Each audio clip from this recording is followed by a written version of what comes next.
Young has opened up about his experience with trauma, admitting that he tries to see the funny side of it all. He has spoken openly about his battle with depression, anxiety and post-traumatic stress disorder (PTSD), and recently launched the Wellbeing Lab, a podcast dedicated to mental health. Yet the singer, 43, has insisted that he takes a light-hearted approach to tackling problems. He said, "I think it was important for the podcast to be light-hearted. Well-being and mental health is a very serious subject, but it can also be very funny. The first time I went into treatment for trauma, I was 34 years old and I was playing with Play-Doh, and I thought, what the FKS happened to me? There are a lot of funny moments in really awful tragic times, so the relatability and the use of humor is very important to me." Will continued, "We hear all these words, boundaries, triggered, trauma, PTSD, anxiety, CBT, but what is it?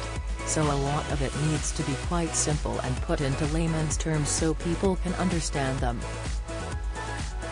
My number one aim is to get rid of the shame around mental health. Life's hard enough without piling shame on top of it."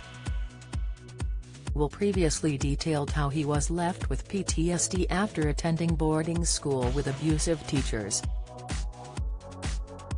The singer spoke candidly with The Guardian about his experience at prep school in the 80s, and admitted that some of things he saw and experienced were appalling.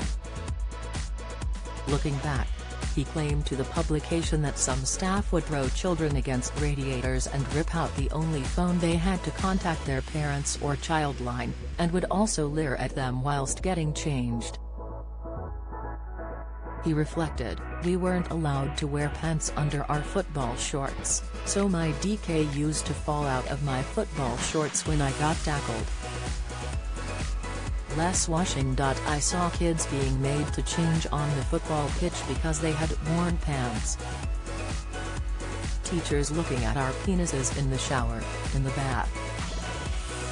It was appalling. That's why I've got PTSD. There was such a sense of injustice from things that I experienced and witnessed. I think I escaped, not that it didn't damage me." He also claimed that there were some things he couldn't talk about in the interview, but said there was a teacher that students knew not to get in a car with, and other staff who would get drunk and roll around in the children's dormitories. Will added in recent years has been thinking a lot about his time in the prep school, as he wonders if there'll be justice for what he witnessed and also experienced. He didn't specify which school he witnessed and experienced the abuse. The former pop idol winner attended the school alongside his brother Rupert, who tragically took his own life in 2020 aged 41, following years of battling with mental health and addiction.